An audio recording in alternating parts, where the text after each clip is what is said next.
Ngayon mga kapiston, natanggalan natin yung kanyang relief valve.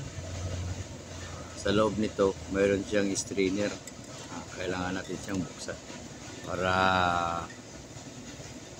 malinisan yung kanyang strainer. Yung takip, maset, mayroon siyang spring, mayroon siyang retainer.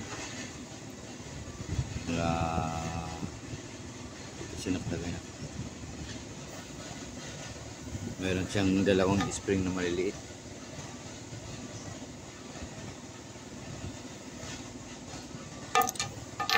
Malsik pa.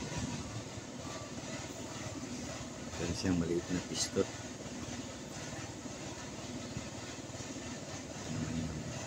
Kasi nakalagay sa loob yung pistot. Mayroon siyang spring. Saka filter. Ayan, hugasan na natin yung filter niya, dumi, mga piston. Pagkatapos natin mahugasan, i-assemble natin. Saka natin titistingin. Kung ayaw pa rin, pupunta na tayo sa kanyang pump.